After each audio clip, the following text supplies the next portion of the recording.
bonsoir, soyez les bienvenus en Guyane où les Nouveaux Mondes vous proposent aujourd'hui de pénétrer au cœur de la forêt tropicale. Une forêt mythique, pleine de mystères. Et pour mieux la connaître, nous allons aller à la rencontre d'un jeune scientifique, Marc Terry, qui s'y intéresse à cette forêt depuis de très nombreuses années. Il est à plusieurs centaines de kilomètres d'ici et le seul moyen pour y aller, c'est l'hélico.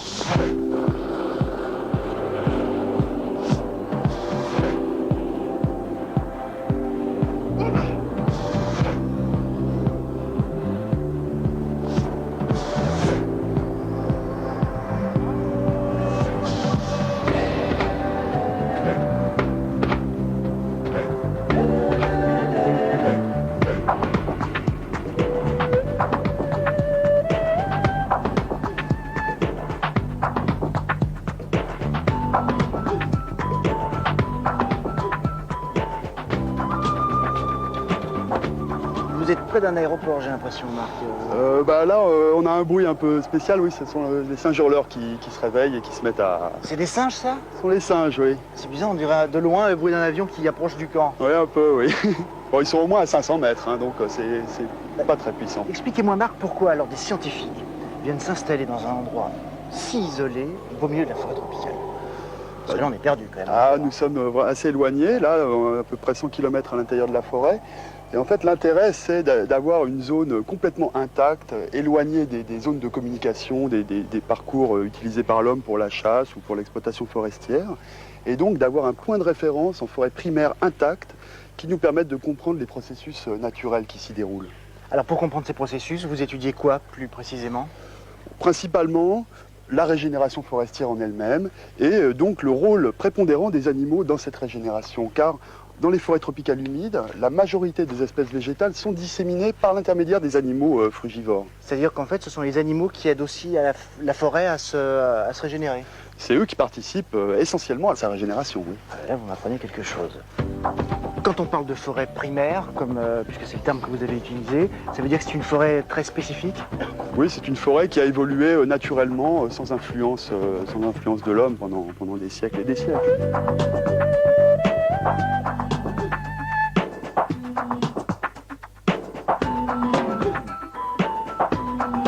J'ai l'impression que, en survolant la forêt tout à l'heure, que les paysages, les styles de paysages sont très différents en même temps. Je pensais que tout était relativement uniforme, mais c'est pas toujours le cas.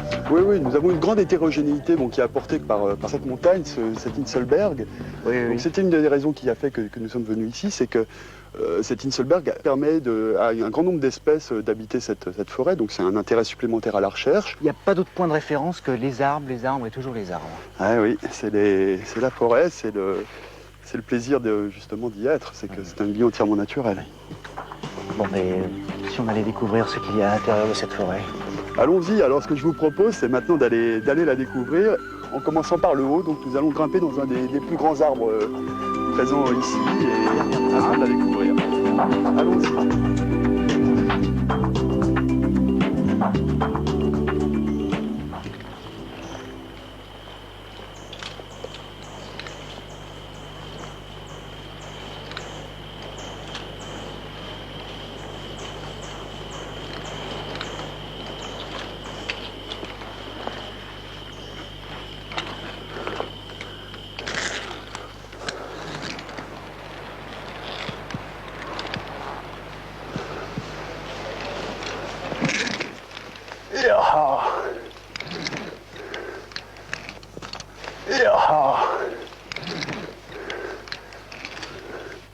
À 48 mètres de haut, c'est une expérience à vivre une fois dans sa vie quand même.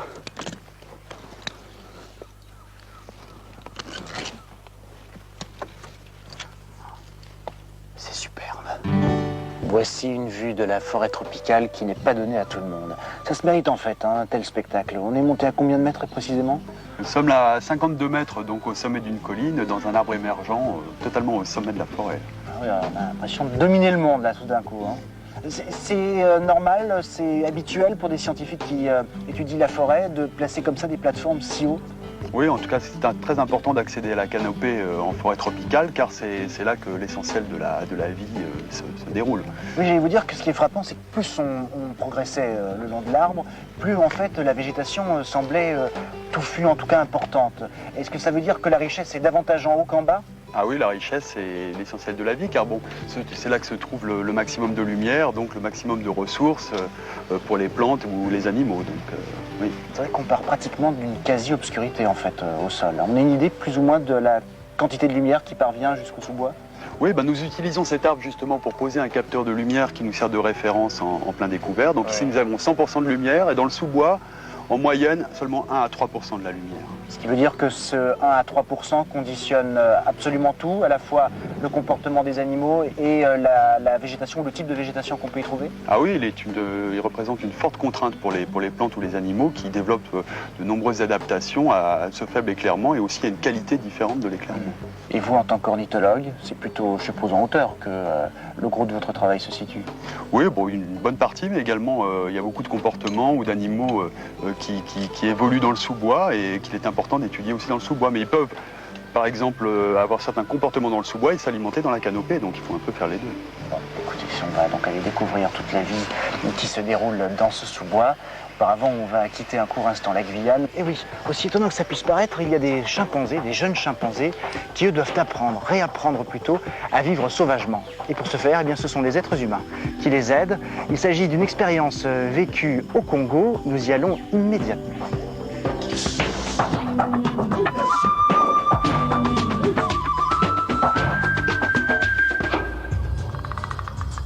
Réserve de Konkwati, à 180 km au nord de la ville de Pointe-Noire, au Congo. L'association Help Congo a été créée en 1990. Son but, réintroduire des chimpanzés orphelins à la vie sauvage. Cette opération de réintroduction est financée par le Fonds pour l'environnement mondial par le biais du projet de gestion et de conservation des aires protégées au Congo. Aliette Jamar vit au Congo depuis plus de 30 ans. C'est elle qui est à l'origine de cette belle aventure. Georges Paredes est vétérinaire, spécialiste des animaux sauvages. Il suit le projet HELP depuis 5 ans. Là, je vérifie, car parfois on a du mal à les voir. Le collier radio nous aide beaucoup. Je vérifie le signal de Mosenjo, fréquence 89. Et puis je vérifie celui de Massavi. Même si on ne les voit pas, on sait qu'ils sont là.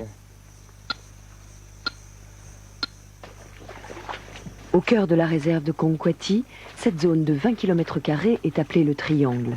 Elle a été choisie par HELP pour remettre en liberté 2 premiers groupes de chimpanzés. Le premier relâché a eu lieu en novembre 1996 et le second en décembre 1997.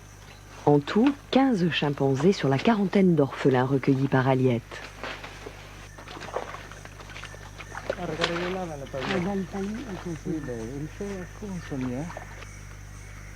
La réintroduction d'animaux en milieu naturel est toujours délicate.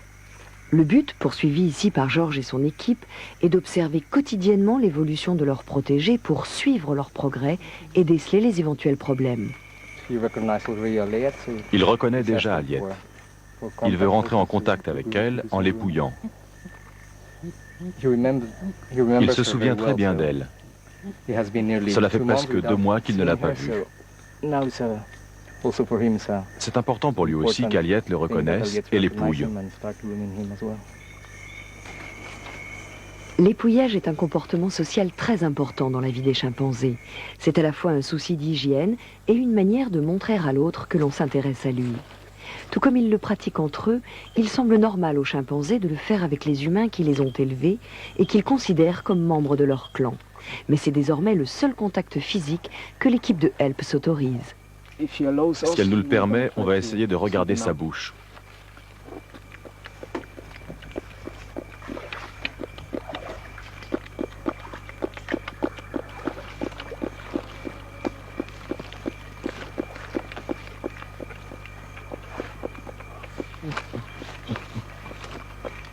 La visite d'Aliette ne laisse jamais les chimpanzés indifférents. Cela permet à Georges de les approcher plus facilement pour vérifier leur état de santé.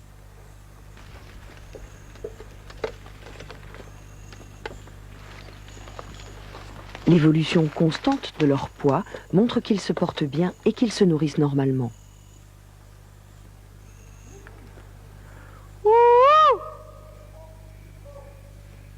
L'équipe de HELP est composée de 8 à 10 personnes. Des Congolais et des volontaires étrangers se relaient sur le terrain et se partagent le travail d'observation. Les journées commencent tôt. L'équipe essaie d'être présente dès le réveil des chimpanzés pour les suivre ensuite jusqu'à la tombée de la nuit en notant leurs faits et gestes toutes les 10 minutes. Ces observations sont très importantes.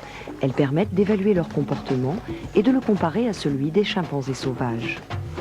Cette somme énorme d'informations récoltées depuis des mois constitue une mine de renseignements qui permet aussi de mieux comprendre le mode de vie des chimpanzés. Les deux conditions indispensables pour un bon relâché sont la présence d'une nourriture abondante et le choix de chimpanzés qui se connaissent bien. Ils doivent se sentir entourés pour limiter leur stress. Résultat, pour la première fois, la réintroduction de chimpanzés à la vie sauvage est une opération réussie. Cela fait plusieurs semaines que Georges espérait approcher Yvette, la leader du groupe. Il y a des jours où on peut vraiment bien travailler avec eux, et il y en a d'autres où on ne peut pas les approcher.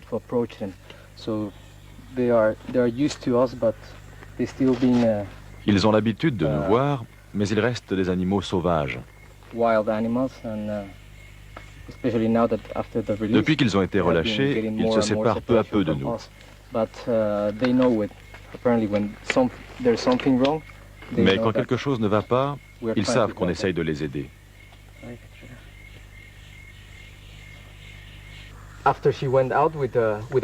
Elle a eu des rapports avec un chimpanzé sauvage mâle, et il se peut qu'elle soit fécondée.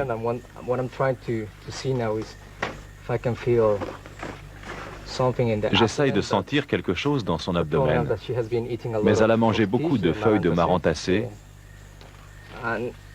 et c'est difficile de la palper car son ventre est plein de nourriture.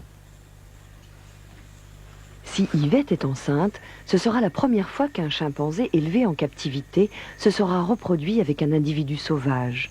Cela représentera pour HELP une belle preuve de réussite du projet de réintroduction.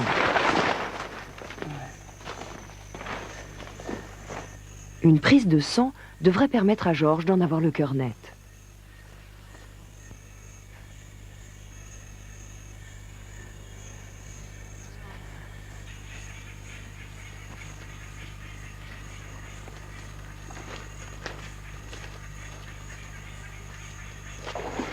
La présence des volontaires de HELP dans le triangle a une conséquence importante au niveau de l'équilibre de la réserve.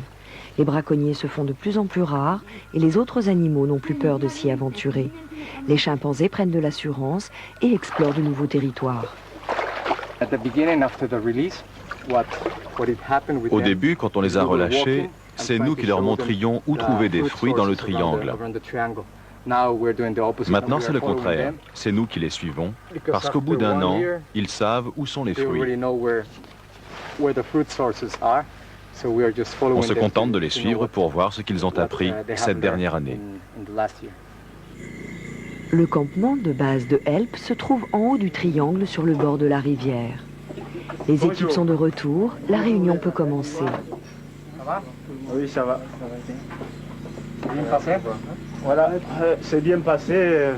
Moi, je suis allé remplacer le monsieur Remy.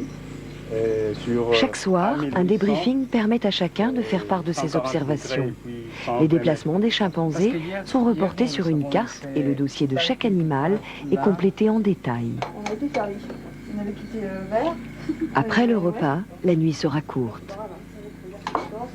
On a compté 3 garderies tout à l'heure.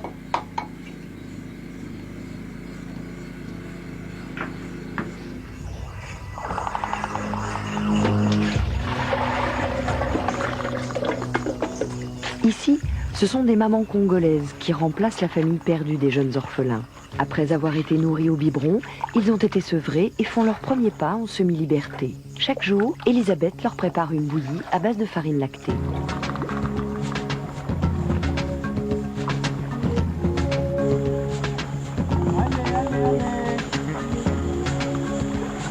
En mai 91, l'État congolais a attribué à HELP 4 îles sur la lagune de Kolwezi pour accueillir les bébés. Celle-ci est appelée l'île de Yombe, du nom du leader du groupe. Ses occupants sont des chimpanzés adolescents. Chaque matin, ils attendent impatiemment leur petit déjeuner. S'ils sont encore pris en charge au niveau de la nourriture, ils commencent doucement à prendre leur indépendance par rapport à l'homme. Les contacts se limitent aux échanges de nourriture. Mais une fois par semaine, Georges accompagne les Congolais pour vérifier que le groupe est en bonne santé. Les chimpanzés n'aiment pas l'eau, ils ne savent pas nager. Mais ici, ils n'ont pas le choix, ils doivent s'adapter. Ici, les chimpanzés s'habituent à l'eau. Ils n'en ont plus peur. C'est très important car dans le triangle, il leur faudra trouver leur nourriture dans des conditions similaires. Parce que là-haut, 50 à 70% de la forêt est inondée. Ici, ils sont dans un environnement semi-sauvage et commencent à chercher leur propre nourriture. Ils trouvent les mêmes espèces de plantes et d'insectes que dans le triangle. C'est une étape très importante dans le processus de réintroduction.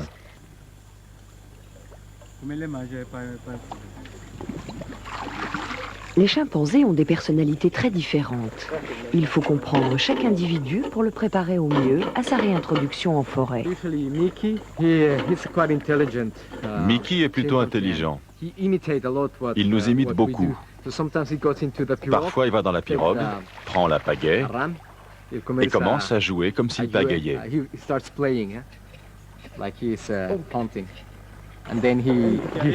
Il nous aide à nettoyer les boîtes de conserve. Il les lave tout seul et il aime passer du temps avec les humains. Ce type de contact doit être progressivement coupé. Autrement, il sera trop stressé lorsqu'il sera dans la forêt sans aucun contact.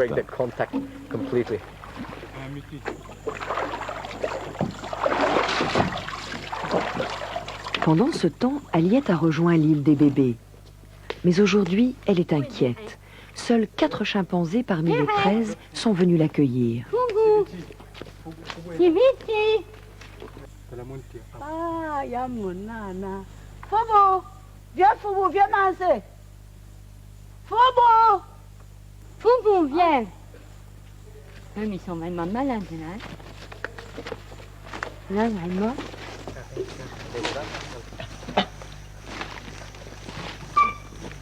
Georges doit se rendre à l'évidence, les bébés ne sont pas dans leur état normal. Après les pluies incessantes de la semaine dernière, ils ont tous attrapé la grippe. Ce matin, la plupart sont tellement mal qu'ils refusent de quitter leur nid pour s'alimenter. Georges propose de les forcer à descendre afin de les ausculter et de les soigner. Ici, le chimpanzé le plus jeune a 2 ans et le plus âgé en a 6. Comme les autres, leurs mères ont été tuées par des chasseurs ou des braconniers pour être mangés. Ces bébés ont été interceptés par les eaux et forêts alors qu'ils étaient mis en vente sur le marché de Pointe-Noire. Comme tous les bébés, ils ont un besoin affectif énorme que l'association essaie de combler. Les mamans congolaises passent une bonne partie de la journée sur l'île pour veiller à leur éducation. Le traitement peut commencer. Antibiotiques pour les plus malades, de l'amoxicilline pour enfants au goût de fraise, un sirop expectorant et de l'aspirine pour les moins atteints. Tous se laissent soigner sans trop de difficultés.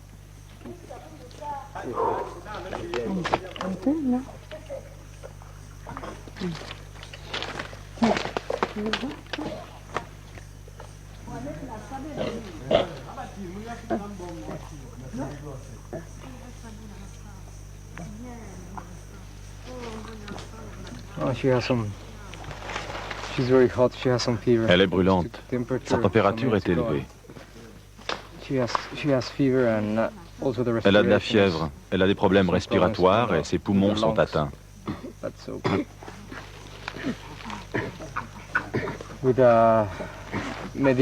Avec les médicaments que je lui donne aujourd'hui, j'espère qu'elle sera mieux d'ici 2 jours.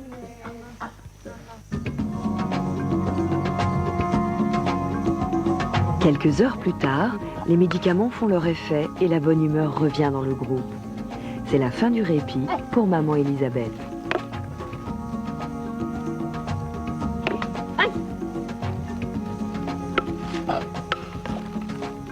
Tu m'as mordu.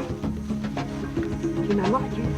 Les leçons de l'après-midi peuvent reprendre dans la bonne humeur. Des petites choses de la vie de chimpanzé, mais qu'il faut savoir faire pour se débrouiller en forêt.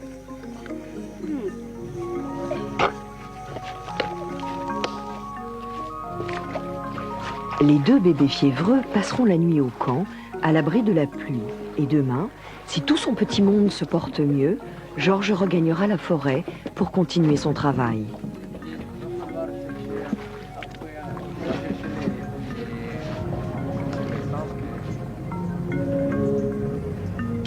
Pour Aliette et l'association HELP, le chemin à parcourir reste long.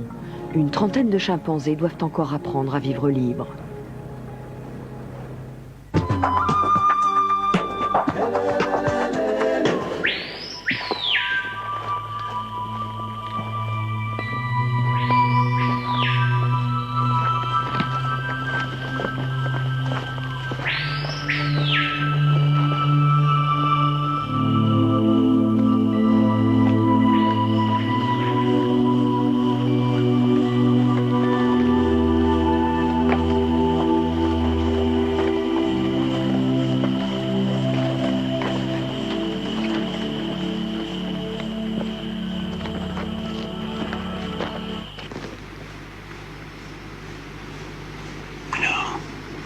Je cherche, mais en fait, j'entends ni mal et je ne vois pas non plus. Donc...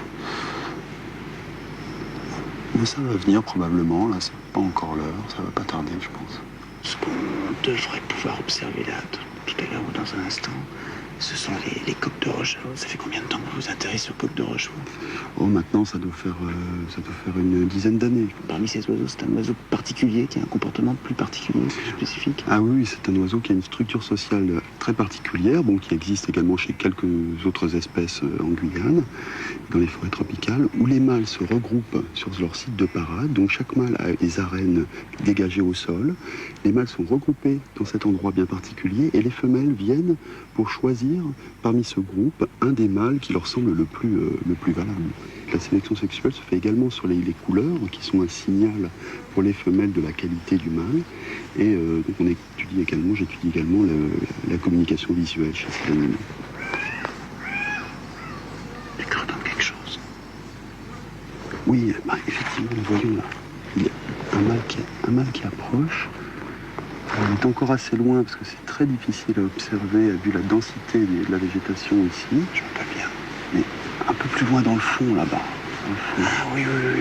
Le mâle s'est posé donc ici sur une branche, sur un perchoir horizontal. Il est très orange. Hein. Ah, il est totalement orange, entièrement coloré, les plumes recouvrent même son bec.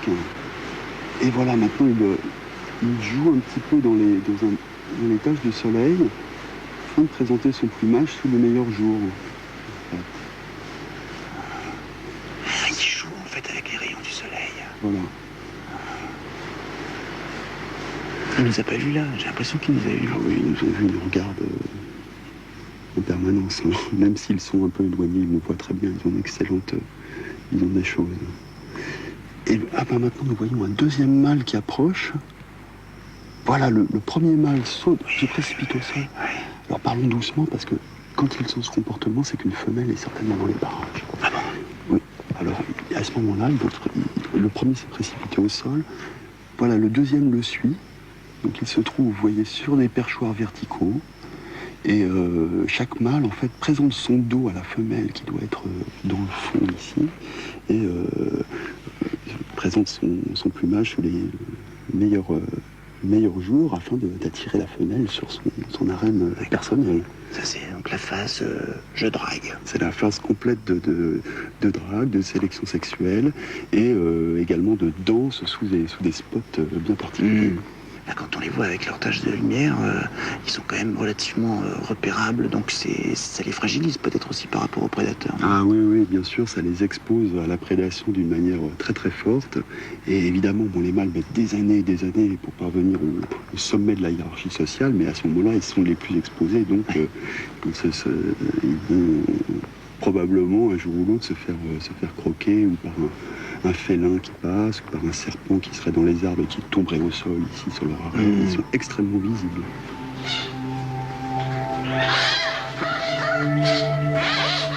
Maintenant, les mâles s'éloignent un petit peu, peut-être qu'on les perturbe également, mais je vais vous montrer une arène et aussi l'influence de ces oiseaux sur leur végétation. Ah oui. Oui.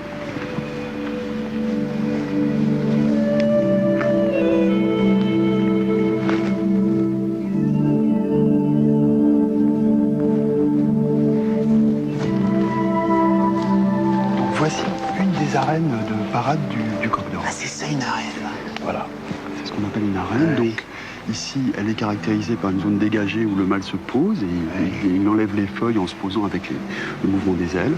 Et avant, il se pose sur ces perchoirs verticaux ici, qui sont donc avec des petites taches de soleil, une zone d'éclairement bien particulière qui lui permet de mettre son plumage en évidence. Sur la reine, il y a plein de petites boules comme ça. C'est des graines? Exactement. Donc on a énormément de graines qui sont disséminées ici par les oiseaux. Bon, les femelles viennent quelques minutes, on peut dire, par jour, mais les mâles passent 80% de leur temps sur le site de parade. Donc ils se posent ici sur des perchoirs dans les arbres, et pendant ce temps-là, ou auprès de leur arène, et comme ils s'alimentent très vite dans les alentours, ils reviennent ici, ils rapportent les graines et les régurgitent quand elles sont très grosses comme celle-ci, par exemple, ou les défait quand elles sont plus petites. Et ces graines vont ensuite germer et participer, enfin complètement transformer la végétation finalement.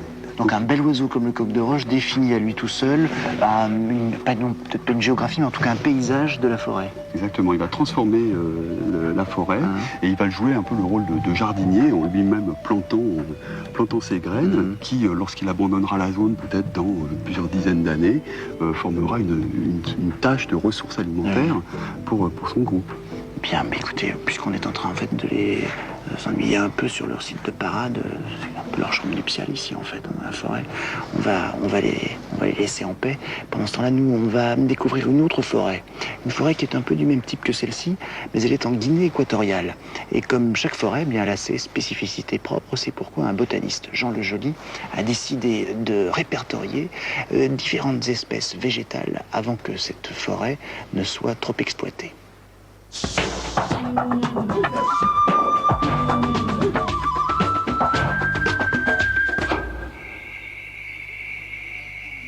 Guinée équatoriale, un pays à peine plus grand que la Bretagne et recouvert d'une forêt tropicale sur 80% de son territoire. L'une des dernières forêts d'Afrique à peu près préservées. Mais pour combien de temps encore? Aujourd'hui, chaque année, 700 000 mètres cubes de bois sont extraits de la forêt. Et avec eux, ce sont peut-être des centaines d'espèces végétales qui disparaissent à tout jamais. Avant qu'il ne soit trop tard, le gouvernement et le CUREF, un organisme européen, décident de déterminer en urgence les plantes et les zones de la forêt à protéger. Il faut rapidement faire un inventaire, c'est la course aux espèces.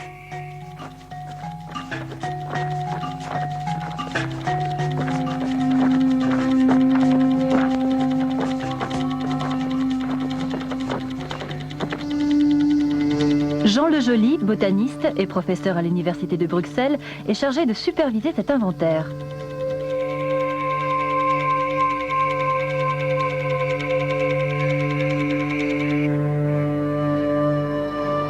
Point de départ de l'enquête, les cartes satellites étudiées par Michel Delannoy. Les petits points blancs là qu'on voit, ça correspond au village. Le rouge clair, ça correspond aux zones cultivées.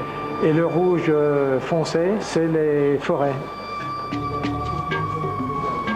Quelques traitements informatiques et ces images satellites se transforment en de véritables cartes géographiques. Zones cultivées, zones forestières, de nombreux indices permettent aux botanistes de guider ses pas sur le terrain. Repérer à l'avance les nombreuses clairières du littoral, où Jean doit aussi faire l'inventaire des espèces, explorer certaines zones de la forêt intérieure et dresser la liste des pitons rocheux difficiles d'accès, appelés Inselberg, où Jean espère trouver de nouvelles espèces. Ils sont ici repérés en rouge.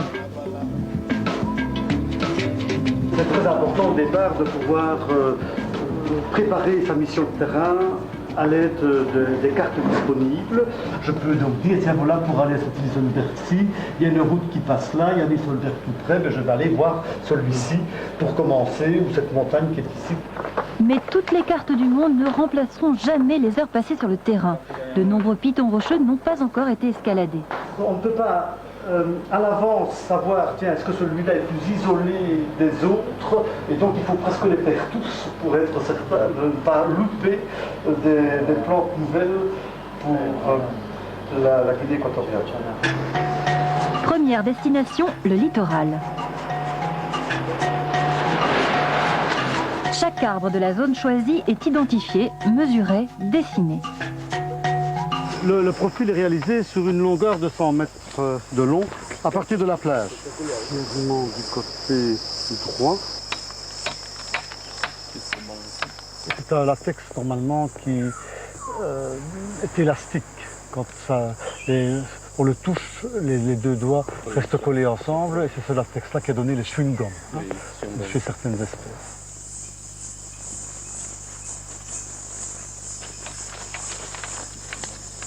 La famille des Clusiacées, donc avec le latex jaune que nous venons de voir là, maintenant, est fréquemment utilisé pour améliorer les vins de palme par macération, utilisation traditionnelle, qui risque d'avoir dans l'avenir des utilisations autres pour améliorer les boissons de manière plus générale.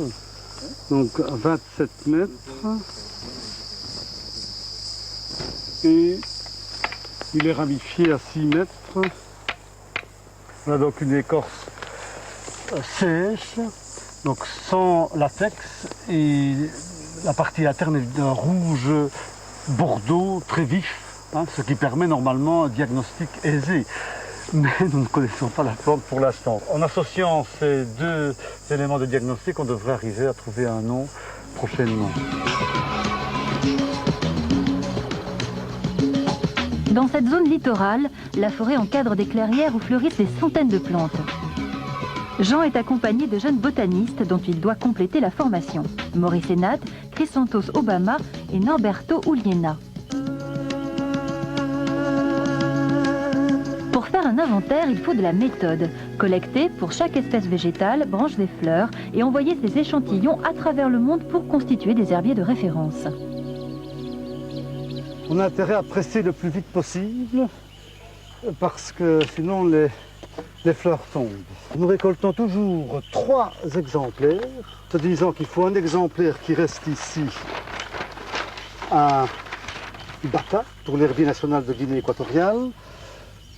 Alors il y a un exemplaire qui va partir pour l'herbarium de référence donc, en Europe et puis il y aura un exemplaire qui va partir chez les spécialistes de la famille. C'est habituel en Guinée équatoriale.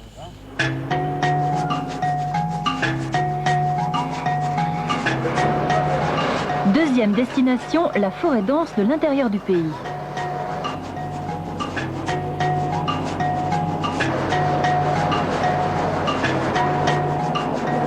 Être botaniste, ce n'est pas seulement avoir une connaissance quasi encyclopédique de la flore. Ça, c'est le plus gros padouk de Monte Allen et de Guinée équatoriale.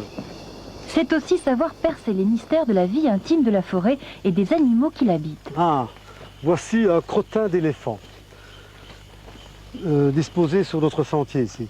Et on voit tout de suite les plantules qui sont en train de germer et on comprend que l'éléphant est un élément, un facteur de dissémination de beaucoup d'arbres de la forêt tropicale.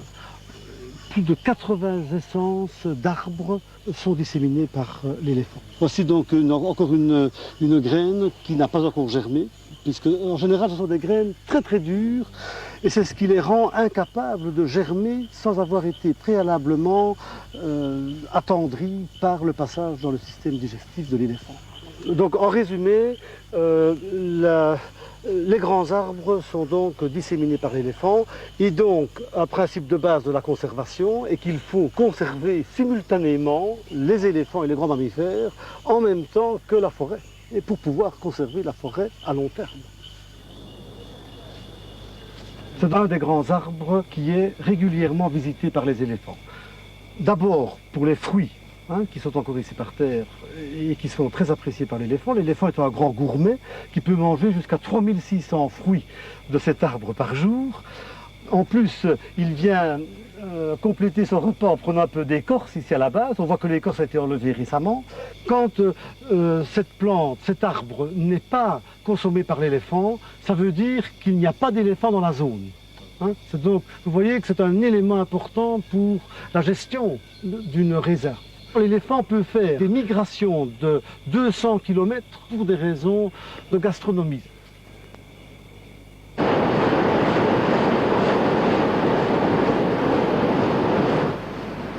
Le botaniste se transforme à l'occasion en artiste. Rien de tel qu'un croquis pour relever la répartition des espèces dans le paysage.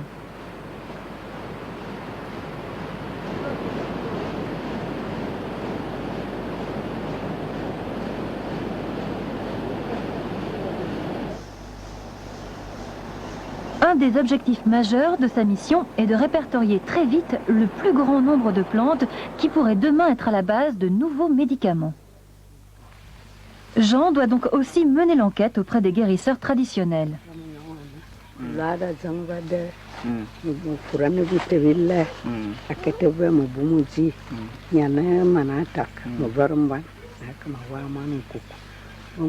Et ces plantes qu'on voit ici, elle fait la mélange et puis elle met l'huile et elle met ça au feu. Et puis après, quand c'est chaud, il met... En application sur la poitrine pour soigner les maux de poitrine.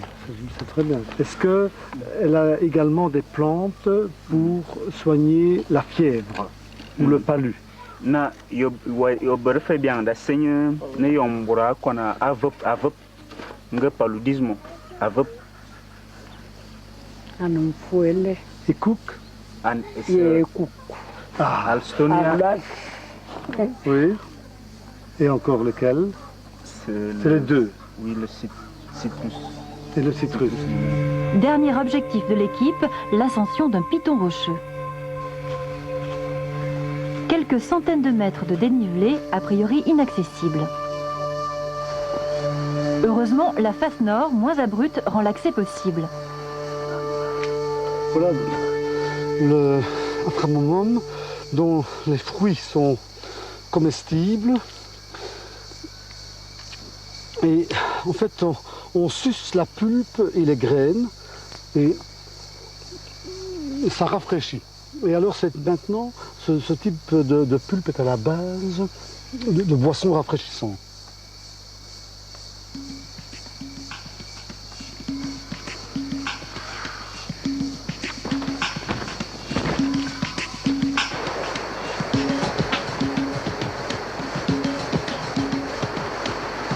Après une marche épuisante à travers une forêt très épaisse, les porteurs installent le camp près du sommet.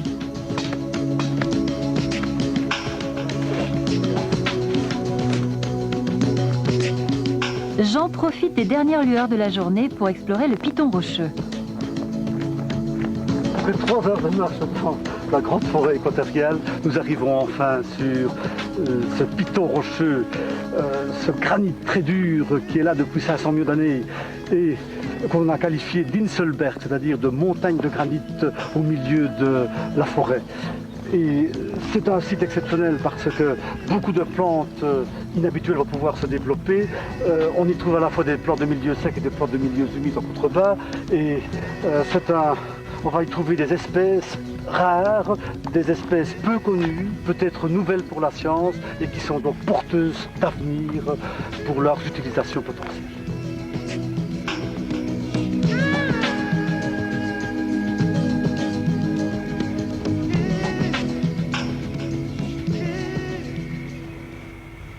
L'écorce des racines du Rauvolfia vomitoria contient de la réserpine qui est un anti-hypertenseur.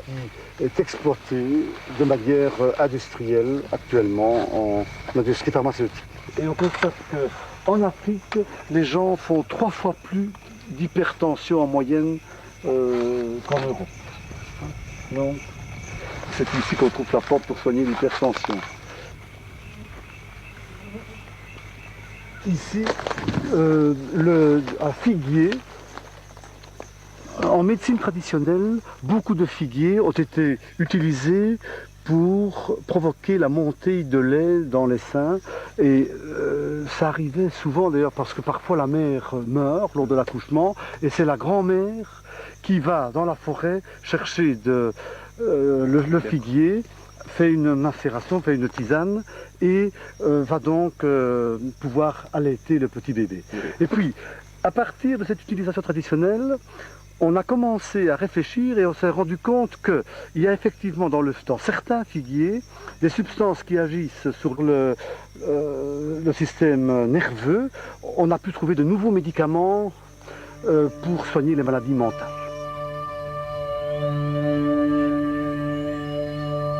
Une forêt tropicale, c'est plusieurs milliers d'espèces végétales dont une infime partie est connue des botanistes. Il reste à Jean une quantité astronomique de plantes à découvrir et à récolter, mais le jeu en vaut bien la chandelle. Cette forêt, c'est peut-être une réserve de médicaments pour le 21e siècle. C'est pourquoi il faut absolument la protéger, la conserver.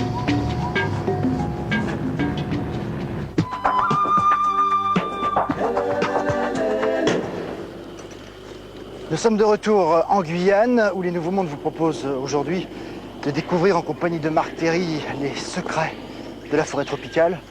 Alors Marc, là on vient de quitter le camp à nouveau pour nous diriger vers une autre partie de cette forêt. On va travailler sur quoi? On va étudier quoi exactement là maintenant?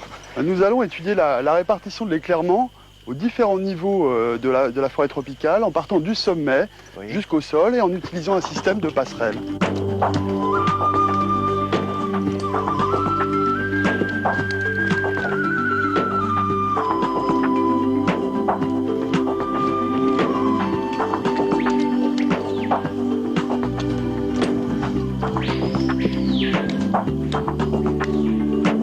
On est à peu près à quelle hauteur ici, Marc? Voilà, on est à peu près à une quarantaine de mètres au-dessus du sol, complètement dans la voûte forestière. En fait, tout ce réseau de passerelles que vous avez tissé ici, ça vous sert à quoi précisément? Ah bah ça nous sert à faire les études qui sont nécessaires à faire dans la canopée, c'est-à-dire essentiellement la consommation des fruits par les animaux, l'exploitation des fleurs également, et des études de physiologie végétale, et aussi des études de l'éclairement, comme je vous l'ai déjà dit. Nous avons ici caractérisé donc l'aspect naturel de l'éclairement, et nous comparons les éclairements aussi dans les zones exploitées de Guyane française. Et ce que nous avons remarqué, c'est que quand nous perturbons l'éclairement, nous perturbons également les peuplements animaux ou végétaux de ces forêts. Je vois que Pierre-Michel Forget, qui est écologue au Muséum d'histoire naturelle, se trouve sur cette passerelle un petit peu plus loin. Ah, il mesure la lumière lui aussi? Alors non, lui ne travaille pas directement sur l'éclairement, mais sur la dissémination et la dissémination des graines et la régénération forestière, et c'est ce qu'il est en train d'étudier ici un peu plus loin. Donc allons le rejoindre avant de descendre.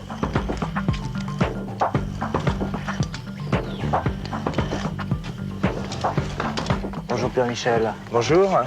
Marc me disait il y a un instant que vous aussi vous empruntiez régulièrement ces passerelles pour faire des observations, mais différentes des siennes en fait. Oui, en fait, principalement je travaille au sol, mais ce qui tombe au sol vient dans l'air, la floraison, la fructification. Et là, je suis venu voir l'état de maturation des fruits d'une espèce qui m'intéresse depuis un peu plus d'une dizaine d'années. Donc, le meilleur moyen, c'est d'utiliser ces passerelles. On a un accès direct à la couronne des arbres. Et pour le moment, l'état des fruits est comment?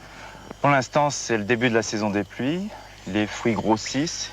Et dans à peu près 3 semaines, ils devraient tomber et venir alimenter mes petits rongeurs. Donc une partie des observations ici, à 40 mètres de haut, et puis après, c'est au sol. Après, c'est principalement au sol. On attend que les graines tombent. C'est plus facile quand même que de monter tous les jours, les récupérer. Et là, on se dépêche parce que les rongeurs et les pécaris vont nous les soustraire. Donc, on aimerait mieux les avoir avant eux. Bien, donc on peut se retrouver en bas pour que vous nous expliquiez tout ça en oui, détail. je vais aller voir mon arbre, je descends et puis à tout à l'heure. Parfait, bien. Pendant ce temps-là, avec Marc, on va continuer ces mesures de lumière.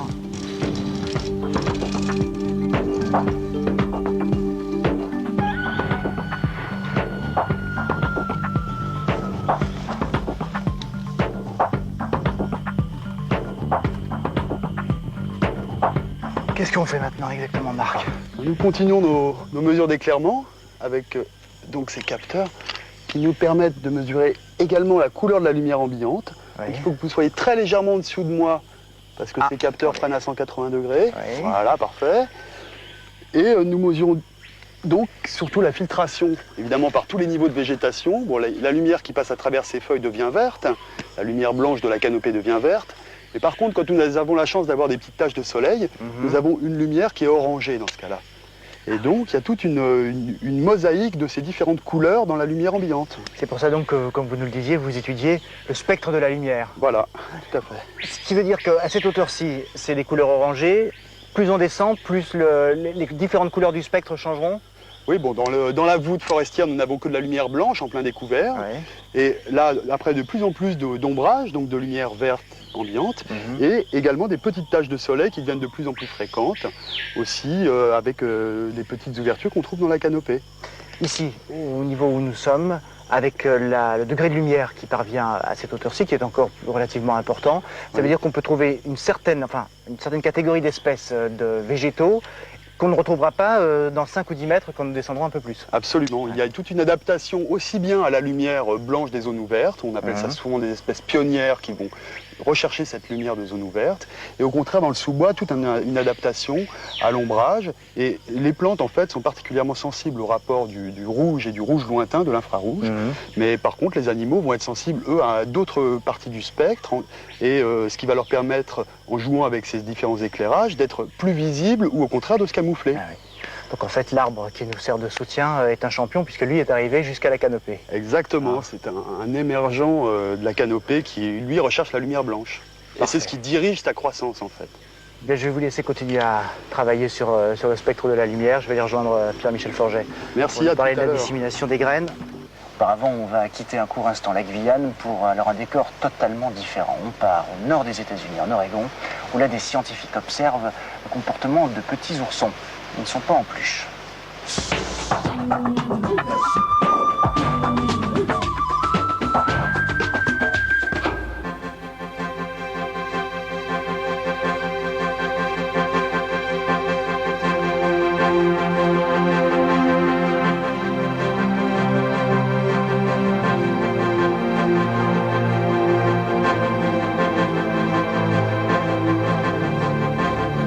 Au plus profond de la grande forêt qui couvre les montagnes de l'Oregon, dans l'ouest des États-Unis, une quête mystérieuse.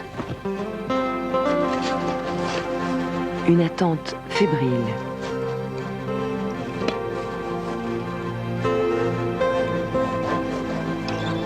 Et une découverte insolite. Au cœur de l'hiver, un petit ours est né. Pour Dave Heimel, biologiste du refuge national de la faune sauvage, et son équipe, c'est la récompense de leur dévouement pour la cause de l'ours noir.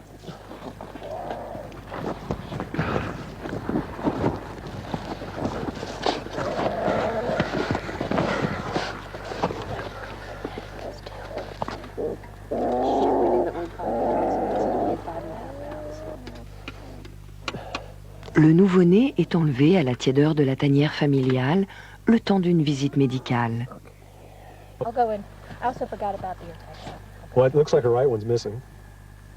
Cette boule de poils de 900 grammes sera à la fin de cette année presque de la taille de sa mère.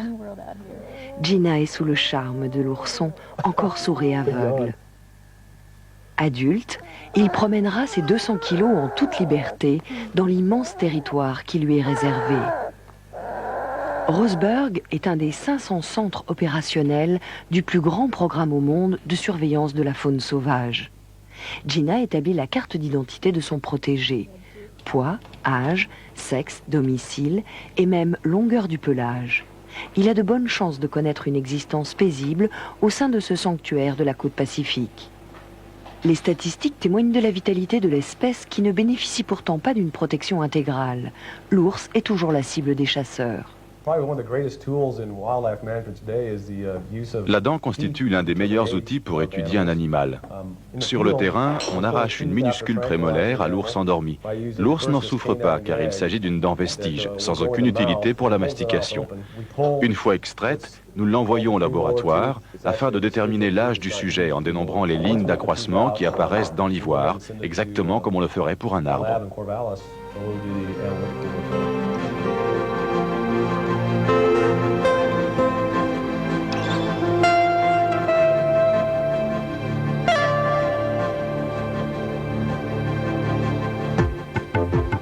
L'impressionnante dentition des mâles témoigne de la formidable impression de puissance qui se dégage de l'animal.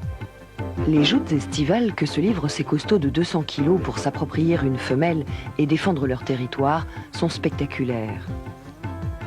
Mais elles donnent rarement lieu à une effusion de sang.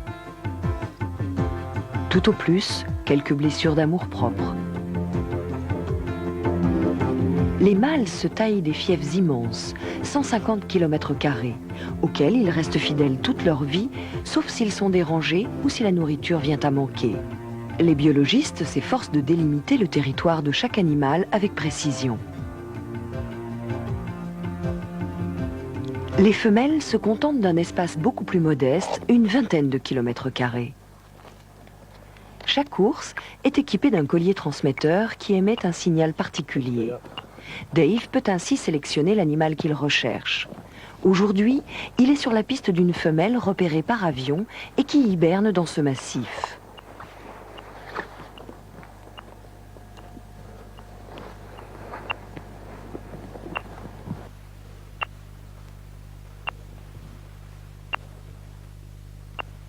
Mais retrouver un ours au fond de sa tanière n'est pas facile.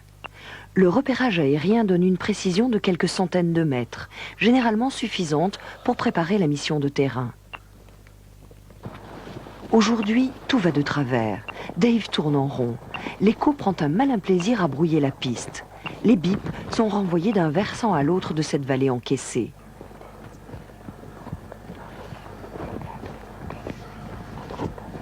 Les heures passent. Dave est à cran. L'équipe est dans ses petits souliers. Vous êtes sûr de votre repérage?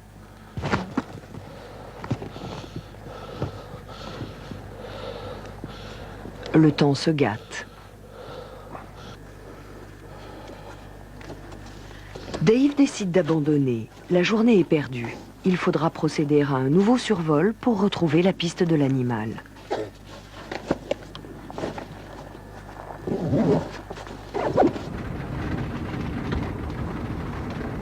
Le lendemain, Peg, la seconde biologiste du centre, part en reconnaissance. Are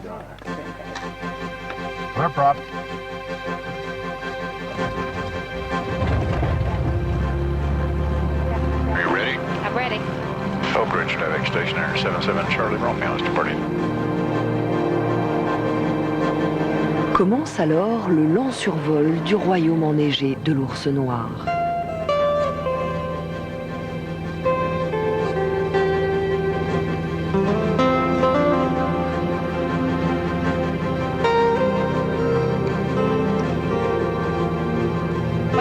Que dirais-tu d'aller du côté du pic du Diamant? Oui, on peut aller jeter un coup d'œil là-bas.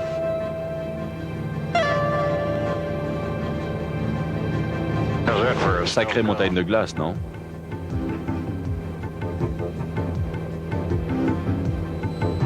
J'ai un écho très clair de ce côté, juste de l'autre côté de la route.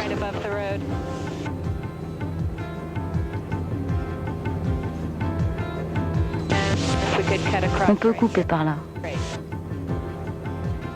Indique-moi juste la bonne direction. Une femelle, là, juste en dessous.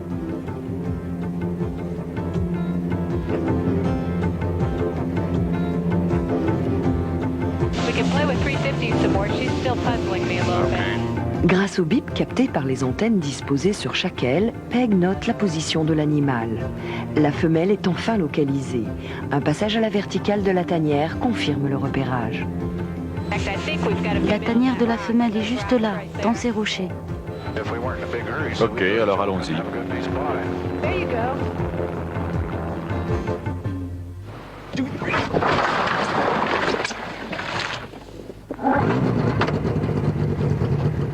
Dave, Peg et Gina gagnent le point localisé. La piste les mène le long d'un chemin d'exploitation dans une forêt d'épicéas centenaires. Un recoin inaccessible du mont des Cascades, enseveli sous près d'1 mètre de neige fraîche à plus de 1500 mètres d'altitude.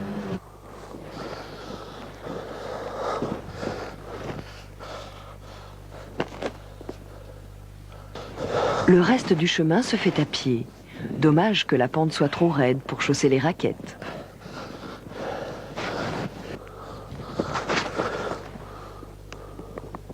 L'ours se cache tout près, dans un décor d'une sauvage beauté. Le signal est de plus en plus clair.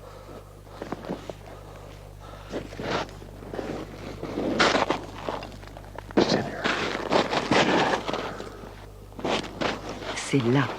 Une énorme souche creuse sert de tanière à la femelle encore en hibernation en ce début mars. Dave occulte l'entrée pour ne pas la réveiller, tandis que Peg prépare la seringue. Pas question en effet de pénétrer dans son antre sans précaution. Une drogue annihilera momentanément sa volonté, mais sans l'endormir pour ne pas mettre sa vie en danger. La seringue est vissée sur une longue tige. Grâce à ce produit, 300 tanières ont pu être visitées sans incident. Dave mesure chacun de ses gestes pour ne pas effrayer les ours.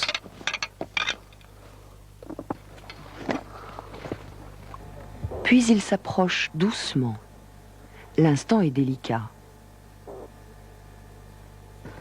Il injecte la drogue sans quitter l'ours des yeux.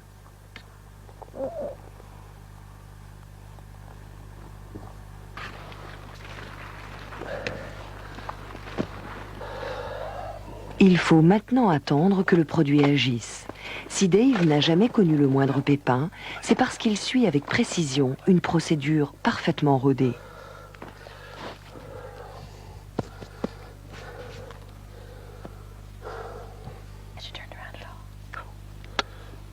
Le petit a grogné. Il est plutôt en colère.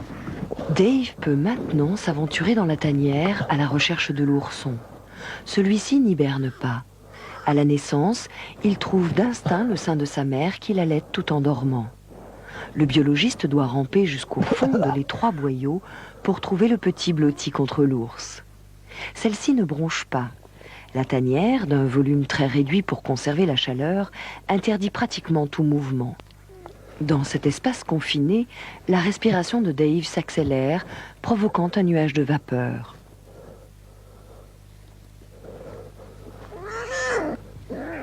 Des cris de protestation annoncent qu'il a trouvé. L'ourson n'apprécie guère d'être arraché à la tiédeur de son logis. Il faut maintenant s'extraire de la tanière à reculons sans blesser l'ourson.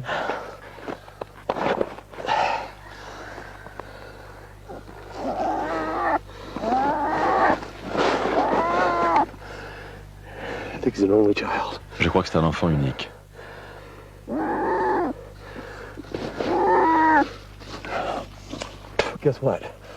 Mais il faudrait que l'une de vous aille vérifier. Moi, j'ai la bouche pleine de poils.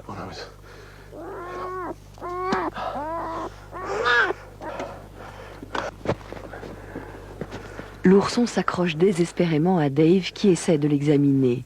Il n'a pas plus de 6 semaines. Dave n'arrive pas à décrocher l'ourson dont les griffes sont déjà impressionnantes. Il parvient enfin à déterminer le sexe. C'est une femelle.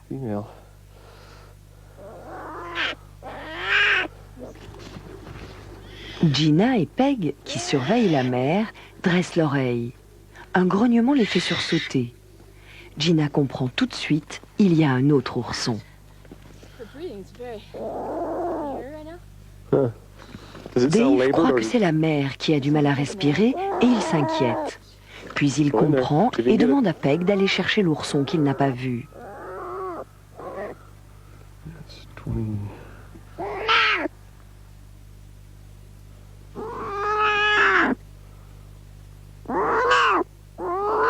Ce sont bien des jumeaux. Gina mesure la longueur du poil, tandis que Dave s'efforce de les calmer. Il doit se hâter pour éviter que les oursons ne se refroidissent. Les portées peuvent compter jusqu'à 5 ou 6 petits.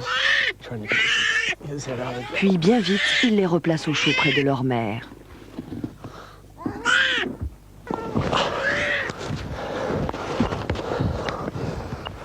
Dave reprend aussitôt ses recherches car le printemps n'est plus loin et désormais chaque jour compte.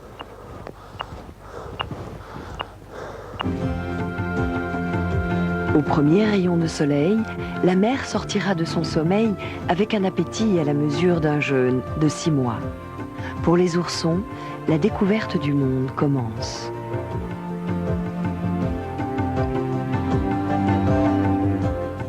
Sous le regard bienveillant de leur mère, les petits apprennent aussitôt à grimper aux arbres. Cet apprentissage est indispensable à leur survie.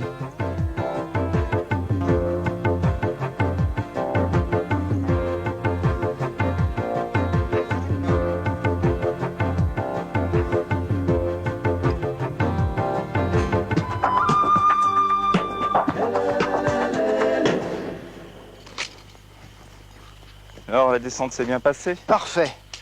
Il fait un peu plus chaud que là-haut. Oui, en effet, il fait vraiment très humide.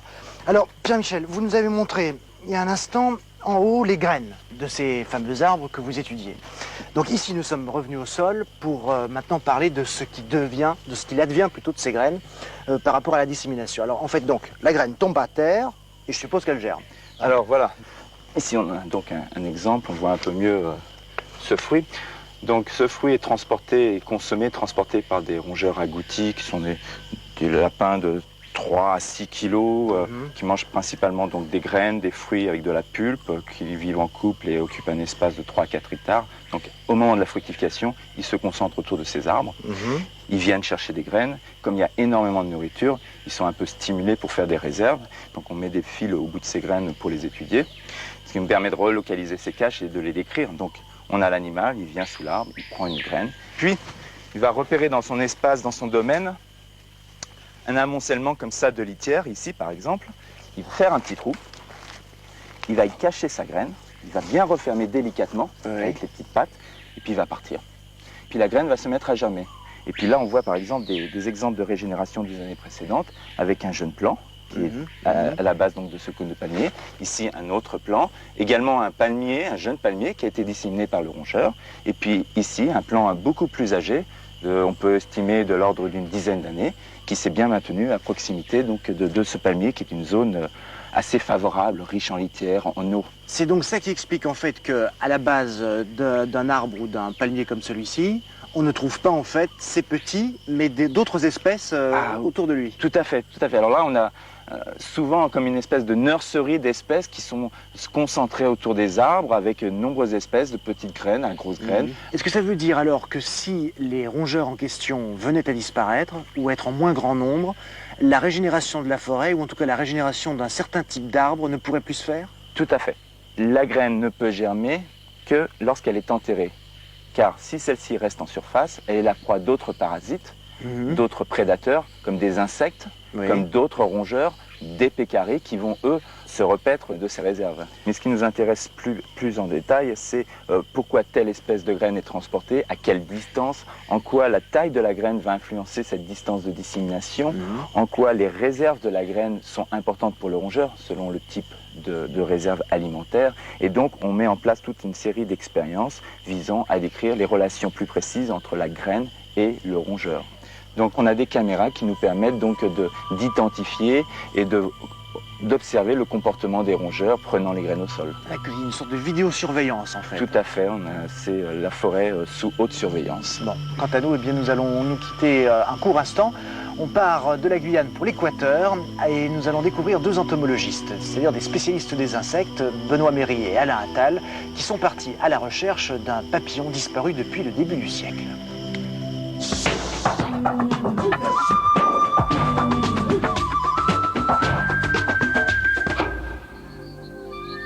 L'Équateur. En pleine cordillère des Andes, à plus de 2000 mètres d'altitude au sud, la haute vallée du Rio Zamora cache un véritable royaume de papillons. Chaque année, depuis plus de 15 ans, Stéphane Attal et Benoît Méry sillonnent la région en quête d'espèces rares à observer. Stéphane Attal, entomologiste amateur, spécialiste des espèces sud-américaines, travaille depuis des années en collaboration avec Benoît Méry, botaniste, spécialiste d'élevage et de reproduction de papillons. Cette année, il mène une nouvelle enquête, retrouver le Perizama nictimene, un papillon qui ne vit que dans cette région du monde et qui a disparu depuis 1920. Nous avons pu avoir des éléments, notamment au sujet de certains Perizamas, et un bien précis, le fameux Perizama infidus nictimene, dont les dernières dates de récolte remontent au tout début du siècle, et depuis, plus rien. Seul indice, deux photos de l'unique spécimen connu conservé au British Museum, un mâle. Quant à la femelle, c'est le mystère le plus complet. Aucun spécimen n'a été répertorié à ce jour. Comme les naturalistes d'autrefois, Stéphane et Benoît partent à la découverte de mondes nouveaux pour collecter, inventorier toutes les espèces inconnues. Le nyctiménée a-t-il définitivement disparu de la planète ou se cache-t-il simplement à l'abri des regards indiscrets? Chercher dans cette jungle un papillon, c'est comme chercher une aiguille dans une botte de foin. Pour le découvrir, il faut d'abord trouver la plante nourricière de sa chenille.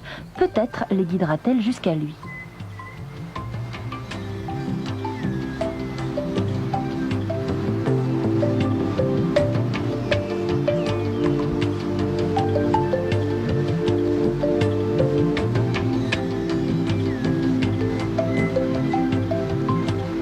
Beaucoup de papillons sont tributaires d'une plante précise et ces plantes n'ont pas toujours des zones de répartition très étendues. Elle peut être très localisée à une petite vallée et donc le papillon se trouve très localisé, donc très difficile à découvrir ou d'accès, pas dans des zones faciles. Observer directement les papillons dans la nature permet à Stéphane et Benoît d'analyser certains comportements spécifiques.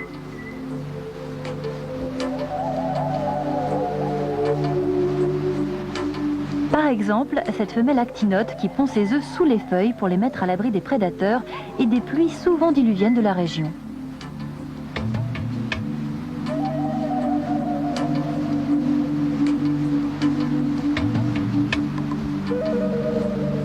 Dès leur naissance, les chenilles se mettent à manger. Leur appétit est très sélectif. Elles se nourrissent généralement d'une seule plante. Elles dévorent 1 à 2 feuilles par jour pendant 3 semaines environ. Mais certaines se délectent de boutons de fleurs.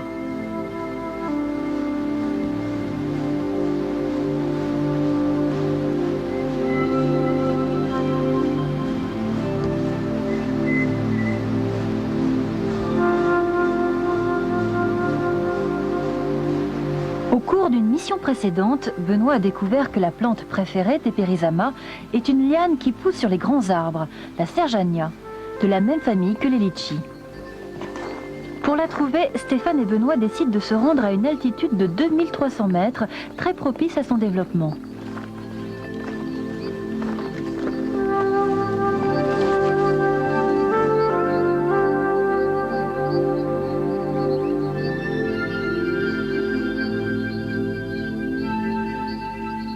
Si les chenilles se nourrissent exclusivement de feuilles, les femelles papillons se contentent principalement de sucre qu'elles butinent dans le nectar des fleurs pour assurer des pontes abondantes.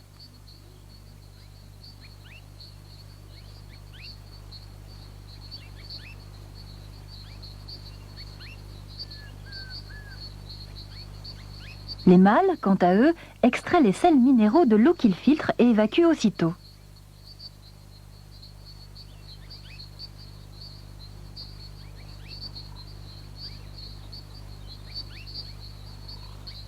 D'autres les trouvent dans la boue ou dans les excréments d'autres animaux.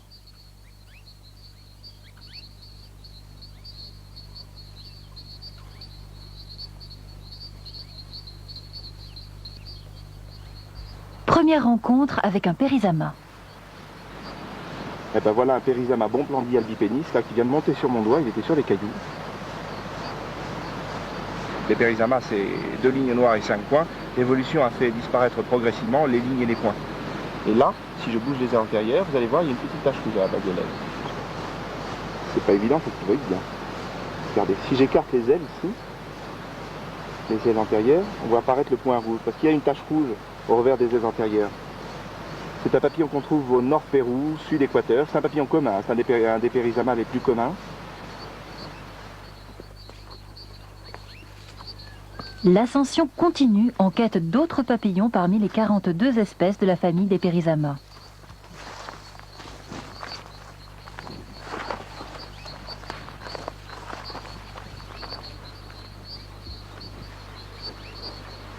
C'est le cas typique du comportement territorial. Alors s'il y a un congénère qui arrive, il va se lancer à sa poursuite. Si c'est un mâle, c'est pour se battre avec lui. Si jamais c'est une femelle, il se lancera à sa poursuite aussi, mais pour d'autres raisons, bien sûr.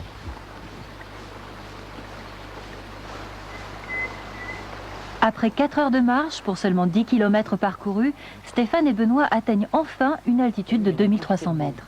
Plante épiphyte dessus de broméliacées. Et puis regarde celle-là, dis donc, elle est en fleurs. Il y a une sergénia là, dis donc. Elle est intéressante, elle est juste au-dessus du vide celle-là. Il pourrait bien y avoir une femelle qui répond dessus.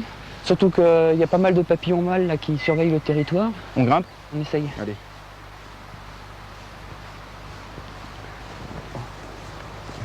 Des précautions s'imposent, car le sol, déjà glissant, est recouvert de racines entrecroisées.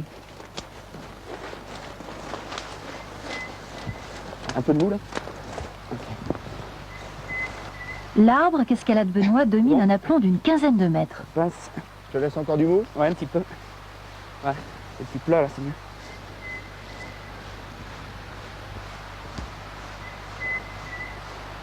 Une à une, Benoît observe les feuilles, sous toutes leurs coutures. Il cherche des œufs gros comme des têtes d'épingle.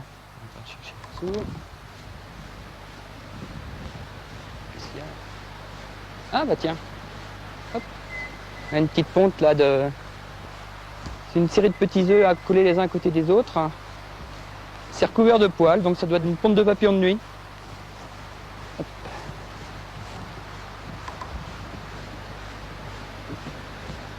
Stéphane, tu sais ce que je viens de trouver? Non. Un œuf.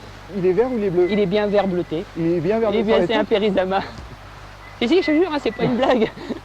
Il y a un petit peu la chenille qui se forme à l'intérieur. Donc l'éclosion? Il doit avoir une éclosion proche là. 7 à 12 jours plus tard, la petite chenille ouvre l'œuf comme une boîte de conserve.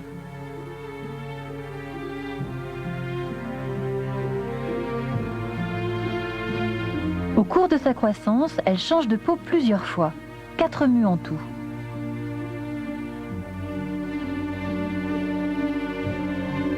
Les chenilles de Périsama se nourrissent très régulièrement. Toutes les heures, elles grignotent bien proprement le bord des feuilles. Puis, tranquillement, au soleil, elles digèrent après avoir tissé un petit matelas de soie sur la feuille. Cette même soie qui lui est indispensable pour sa transformation en chrysalide.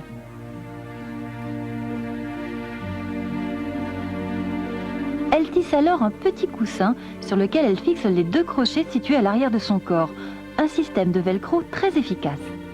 En 3 heures, elle prend sa forme et sa couleur définitive. Dans la fragile chrysalide s'opère la métamorphose. Hélas, celle-ci était parasitée, aucun papillon n'en sortira. Mais il n'y a pas que les parasites qui menacent la vie des papillons. Le rôle du papillon dans cette vallée, comme partout dans le monde, c'est un rôle de pollinisateur.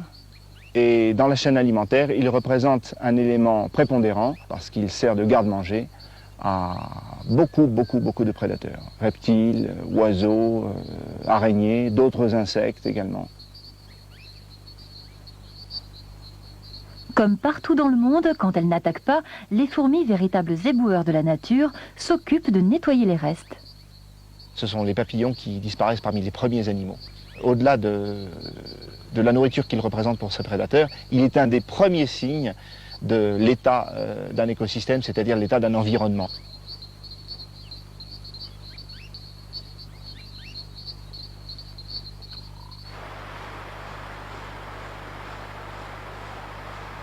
Le temps se gâte. Sous la pluie, inutile d'espérer trouver le moindre papillon. Leurs ailes s'engourdissent et ils ne peuvent plus voler.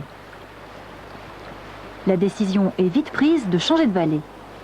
D'un côté à l'autre de la cordillère des Andes, le temps change radicalement. Vallée du Rio Zamora.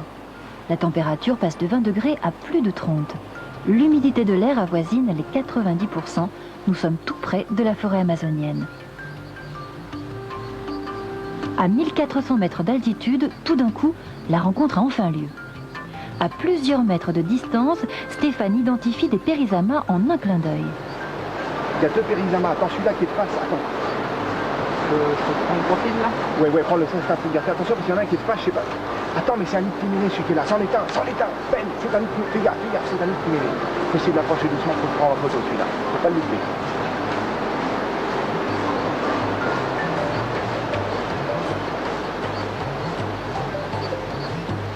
Très vite, mais tout en douceur, il faut s'approcher et le photographier de peur qu'il ne s'envole.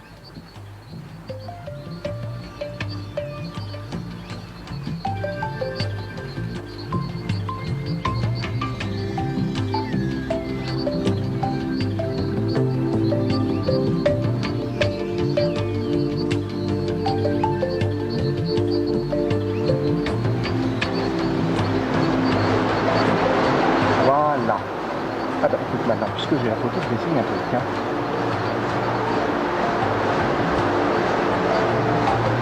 Avec la chaleur qu'il fait, le soleil qu'il fait, on va avoir la sueur sur les doigts.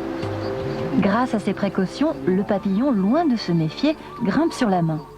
Ce qui l'attire sur cette main, c'est la sueur. Elle contient justement des sels minéraux dont il est friand.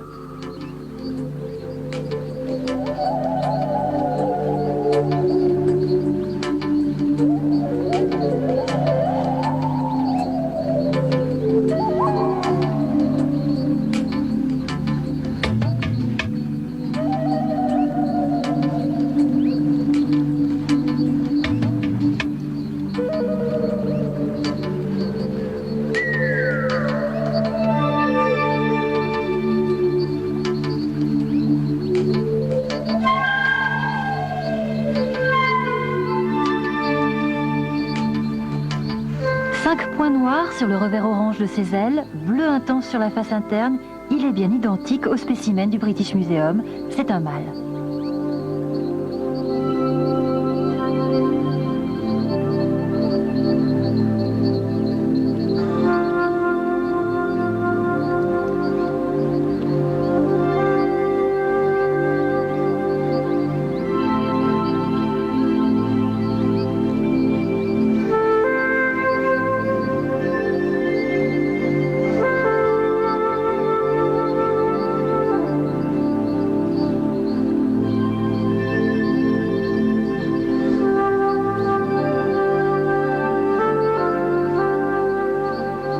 Un mâle, mais toujours pas de femelle.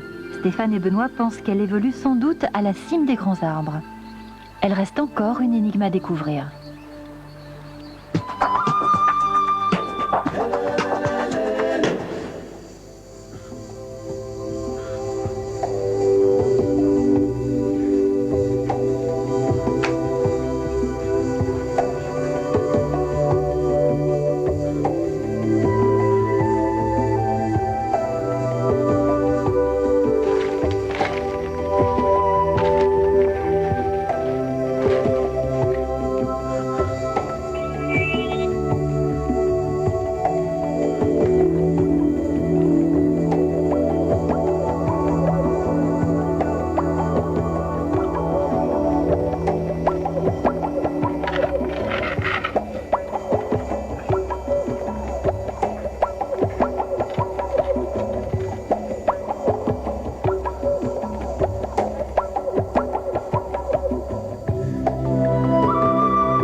Un des points de vue les plus magnifiques qu'on pourrait se faire, ça serait au petit jour, si nous allions le lever du jour sur les soldats.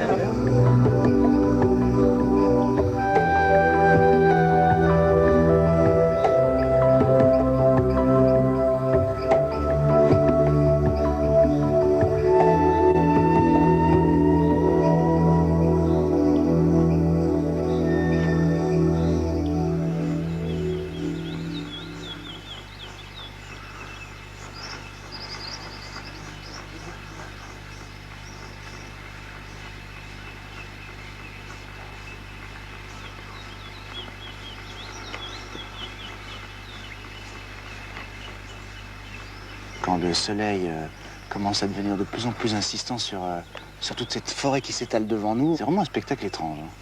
C'est l'humidité de la forêt qui s'échappe peu à peu, c'est ça? Le soleil commence à taper un petit peu maintenant sur la forêt. Effectivement, bon, nous avons des brumes qui se forment et après qui risquent de se condenser en nuages.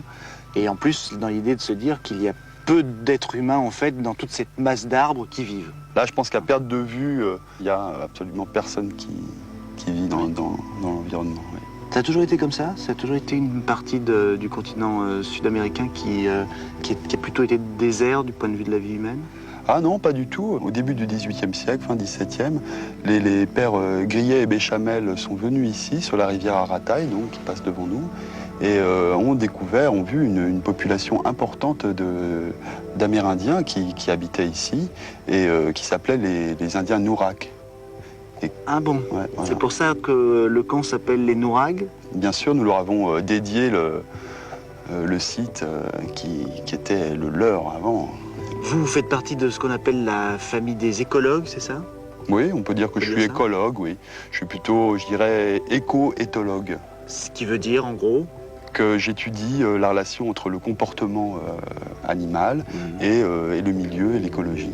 D'après vous, il y a encore de nombreuses choses à apprendre sur cette forêt si mystérieuse ou pas? Alors évidemment, il y a énormément de choses à apprendre. On est probablement au début de la recherche et de la connaissance que nous avons de ces forêts. Nous sommes ici face à des systèmes écologiques très très complexes, avec un nombre d'interactions énormes évidemment entre les espèces animales et végétales, une énorme dépendance des uns et des autres, et il y a énormément de choses à faire bien sûr.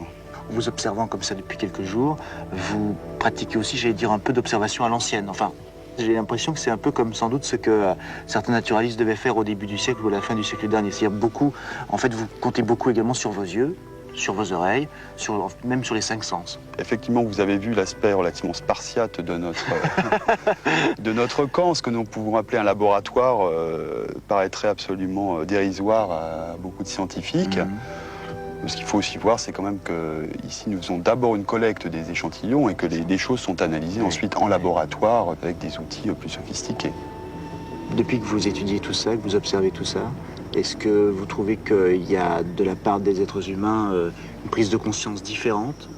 Il y a un danger, nous sommes face vraiment à un danger très important. Bon, on ne s'en rend pas compte ici car on est dans une zone totalement intacte et encore préservée. Bon, la Guyane est assez peu exploitée et restera peut-être un des seuls blocs de forêt tropicale étendue et intacte, alors que dans toutes les zones où nous avions d'énormes forêts tropicales, comme au Brésil par exemple, on ne trouve plus d'étendues comme cela.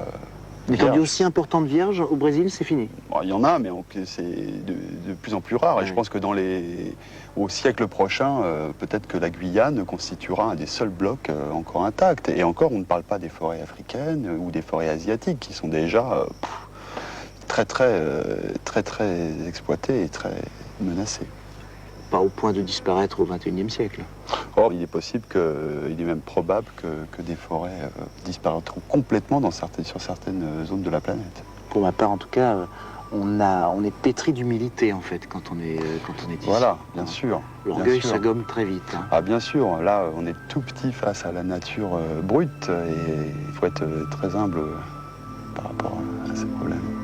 En tout cas, merci beaucoup, Marc, de nous avoir fait mieux connaître encore la forêt.